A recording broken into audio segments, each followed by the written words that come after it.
इनकी शुरुआत होती है और हम एक रे नाम के फौजी ऑफिसर को देखते हैं जो बहुत ही लंबी फाइट करके मतलब कहीं ना कहीं से अपने घर पे आ रहा होता है। असल में उसकी गर्लफ्रेंड होती है, इसका नाम होता है कैली। वो उसके मंगेतर होती है और वो शादी के यहाँ पे आया होता है।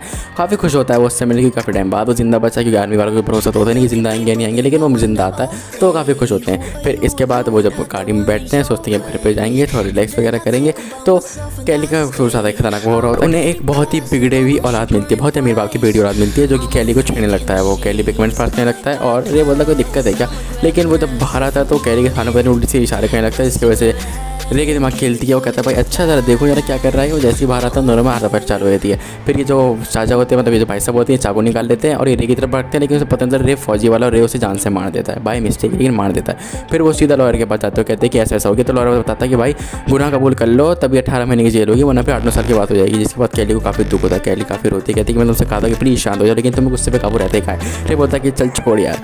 वो कहता है 18 महीने वेट कर लो फिर हम जरूर मिलेंगे। फिर हमें उस लड़के का बाप दिखाया जाता है जो काफ़ी दुख में होता है और वो उस जेल के वार्डन को बोलता है क्योंकि जिस जेल में रे आने वाला होता है कि उसे बहुत दबा के टॉर्चर करना है, उसे मौत से भी बदतर ज़िंदगी देनी है। और उसका नाम होता है जैक। वार्डन बड़ा हरामी होता है भाई साहब, इसी कहानी में आपको बताता हूँ। लेकिन वो कहता है कि भाई साहब टेंशन ना लो, ऐसा परेशान करूँगा ना कि ज़िंदगी भर नहीं भूलेगा कि किसके बेटे को मारा है। फिर वो एक जैसे रे जेल में आता है उसकी जो है किसी गैंग मेंबर से फाइट वगैरह चालू हो जाती है। अरे भी गैंग वाले थे, लेकिन उसका वहाँ पे एक दोस्त बनता है डेविड। यार डेविड बड़ा इंटरेस्टिंग आदमी है, इसका एंड जो है बहुत इंप्रेसिव था, आपको भी चलेगा। खैर डेविड एक उन्हें चोरी करी होती है बैंक में और तभी वो जेल में सज़ा काट रहा होता है। और जो है ये जो जैक है ये बोलता है कि रे को परेशान करना है, तो कभी उसे रंगा करते उसके पिछवाड़े डंडे हुए आते हैं, तो कभी किसी उन्हें 3 वॉच बनाया कर रखे होते हैं जो पैसे देकर उसे बहुत परेशान कर रहे होते हैं। कभी उसके डंडा मार देते हैं, कभी रंडा डाल देते हैं, बहुत में कुछ ना कुछ गलत सीन कर रहे होते हैं, जिसमें से एक वॉच में कुछ छीन रहा होता है। भले कितने पैसे, लेकिन इंसानियत जो कोई चीज़ होती है। बोलता है यार इसे इतना परेशान क्यों कर रहे हो, तो बोलता है कि पैसे के पैसे कर रहे हैं तो चुप हो जाए। लेकिन वो 20 वाला मना कर देता है, तो वो दोनों 20 वाले को मिलकर मार देते हैं और सारे इल्ज़ाम लगा देते हैं रे पे।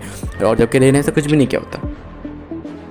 वो उसकी लाश एक टब में डाल देते हैं जो कि वो देख लेता है जेलर। और फिर इसके बाद बोलता है कि भाई किसकी लाश, बोलते हैं चुप हो जा, कोई बात दिक्कत वाली बात नहीं है। फिर हमें डेविड की कहानी पता चलती है। डेविड कहता है कि मैंने सारे पैसे कहीं छुपा रखे लेकिन मैं तुम्हें नहीं बताऊंगा।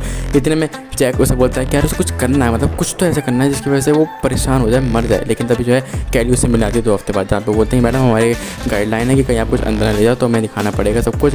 और जब वो दिखाने लगती है तो वो उसकी वीडियो रिकॉर्ड कर लेते हैं, मतलब बहुत ही गलत सीन करते हैं वो। खैर वगैरह वीडियो वगैरह रिकॉर्ड कर लेते हैं और फिर वही वीडियो जो है वो रे को दिखा देते हैं और रे के दिमाग पे जाती है। रे को लगता है मतलब यार ये तो बाहर कितने लोगों के साथ चक्कर चला रही है। रे उससे मिलता है और वो कहता है कि तुम क्या कर रही हो। वो बहुत रोती कहती मैंने ऐसा कुछ भी नहीं किया, उन लोगों ने चुपचाप अपनी वीडियो बनाई। लेकिन फिर जो है रे उससे माफ़ी मांगता, बोलता है कि सॉरी मैं आप पे ऐसा कभी शक नहीं करूँगा। इतने में वो जो है उसे मारने लगते हैं, किसको, हमारे रे को। लेकिन वो भूल जाते हैं भाई ये फौजी वाला है। जैसे वो मारने लगते हैं वो उन दोनों का कुत्ता बनाया था, मतलब बहुत ही बुरा भारी पड़ता है उनके ऊपर और उन्हें मारने वाला होता है। एक को तो जान से मारने वाला होता है, लेकिन तीसरा एक और वार्डन आया था वो से कहता है भाई इसे मत मारना। फिर इतने में जो है उसकी नीचे किसी गैंग वालों से फट्टा हो जाता है, लड़ाई हो जाती है, बहुत ही लड़ाई होती है। गैंग वाला को हीरो समझ रहा होता है लेकिन रे उस पर भारी पड़ने लगता है एज यूजुअल।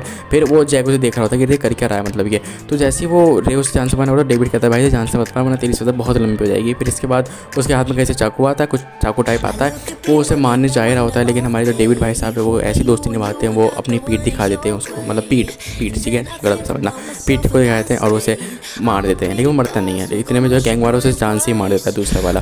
और फिर जैक उसे बुलाता कहता है बेटा मैं यहाँ का भगवान हूँ, तुझे मेरी बात माननी पड़ेगी वरना मैं तो यहाँ ज़िंदगी भर बाहर नहीं आने दूंगा और मैं तो बहुत टॉर्चर करने वाला हूँ, मैं पैसों की वजह से ही सब कर रहा हूँ। लेकिन रे जो है यहाँ पे खेल जाता है। रे जो है अंटी में मतलब पजामे में छुपा के जहाँ पे तो मोबाइल रखते हैं उन्हें वहीं पे मोबाइल रखा होता है, सब रिकॉर्ड कर लेता है भाई। इतने में 2 रियल पुलिस वाले आते हैं, पुलिस वाला तो खरीद था लेकिन वो तो रियल आते हैं और वो रिकॉर्डिंग दिखाता है, वो सब हैंड टू हैंड पकड़ के ले जाते हैं। और फिर इन भाई साहब जैक की कहानी ही खत्म होती है और वो उस वॉचमैन को भी ले जाते हैं, वार्डन को भी ले जाते हैं। और फिर डेविड से मिलता है, डेविड से बताता है मैं जेल में $1 मिलियन की चोरी की वजह से गया था, मैंने $1 मिलियन कहीं पे छुपा रखे हैं, तुम जाओ और निकाल लो, उसमें से कुछ हिस्सा जो है मेरी बेटी को दे दो, बाकी सब तुम्हारा, क्योंकि मैं तो ज़िंदगी भर यहाँ पे जेल में रहने वाला हूँ क्योंकि उसे उम्र कैद मिली थी, तो प्लीज़ तुम उन पैसों का एंजॉय करो कि मैं तो नहीं कर पाऊँगा। इतने मेरे बाहर आता है, वो उसकी बेटी को कुछ हिस्सा दे देता है, $1 लाख दे देता है और फिर अपनी कैली के साथ में वो बहुत ही बैली खेलता है और फिर फाइनली भी फिल्म खत्म हो जाती है। तो बहुत बहुत शुक्रिया देखने के लिए। यार बच्चे के साथ सब्सक्राइब करा, तुम्हारा क्या चला जाएगा।